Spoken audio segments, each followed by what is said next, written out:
Գավառում 200, Սյունիքում 869 ընտանիք զրկվել է ընտանեկան նպաստից։ Խեղճ ու կրակ ժողովրդին խաբում են, խաբել են ու էլի խաբելու են։ Բարձրացրած թոշակի 10,000-ը, անկանխիկ գործարքների 10,000 հետ վերադարձը, առողջապահական ծառայություններն են առիթը կամ պատճառը, որ բազմաթիվ մարդիկ դուրս են մնացել նպաստառուների ցանկից։ Թոշակառուն ինչի վրա է ծախսելու գումարը։ Ենթադրենք 12,000 կամ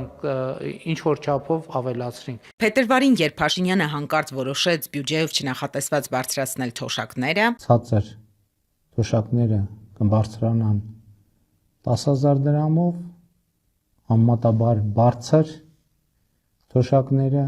կբարձրանան ավելի քիչ։ ընդդիմությունը զգուշացրեց, որ դա նախընտրական կաշառք է եւ այդ ամենը երկար չի տևելու։ Երբ որ բարձրացրեցին թոշակները, նրանք արդեն գիտեն, որ պետական բյուջեի պահուստայի մասում գումար չկա, եւ այդ պահուստայի մասում գումար չունելու բացը դեֆիցիտը իրենք փակելու է նպաստառուների հաշվին։ Ավելացված թոշակների գումարը գտնելու ձևը կառավարությունը փաստորեն նախապես էր ծրագրել՝ ի հաշիվ անապահովության նպաստի։ Կամենդատյանը նկատում է, Փաշինյանը նախընտրական շրջանում մեկ այլ խորամանկության էլ դիմեց։ Նպաստների կրճատման մասին որոշումը, երբ պետք է ուժի մեջ մտներ հունվարի 1-ից, պարզապես երկարաձգեց։ Հունվարի 1-ից դա չմտավ ուժի մեջ, որովհետև նախընտրական վախեր ունեին իշխանությունները եւ կիրառման ժամկետը տեղափոխեցին հուլիսի 1։ Անապահովության նպաստ ստացողների գլխին իսկական օին բերեց կառավարությունն, ասում է Կամենդատյանը։ Նշում, մարդկանց նպաստից զրկել են անհեթեթ պատճառներով։ Օրինակ, եթե նպաստ ստացող ընտանիքում կա աշխատելու տարիքում գտնվող անդամ,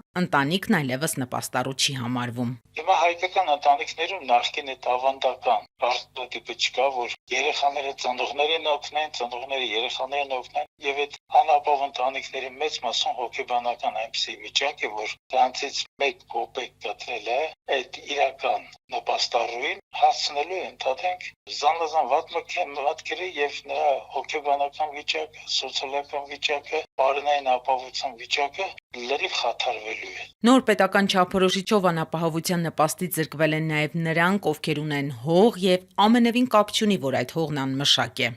Եթե մարդը հասել է սոցիալապես ամենացածր այդ նշին անապահովության նպաստին, ուրեմն այդ մարդը միջոցներ չունի այդ հողը ենթադրենք մշակելու այդ հողից որոշակի արժեքային արտադրությամբ եկամուտներ ստանալու, օգուտներ ստանալու։ Սա սեփական քաղաքացու նկատմամբ խարդախություն է համարում Կամենդատյանը։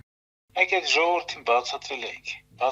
որ դες իշխանությունները սպասում, այդ ժողովրդի մեծամասնությունը գնացել է, ընտրել է այն իշխանություններին, որոնց կողմից ղեկավարվող սոցիալական եւ աշխատանքի հարցերի նախարարությունը իրականացնել է այդ ամբողջ մտահղացումը։ Կամենդատյանի խոսքով մինչ օրս չաշխատած մարդը մեկ է, չի էլ աշխատելու եւ մեկուսանալու է։ Կառավարության սպասելիքն էլ թե այս կերպ գումարներ կխնայվեն, չի արդարացվելու, այլ հակառակը, ավելանալու է աղքատների թիվը։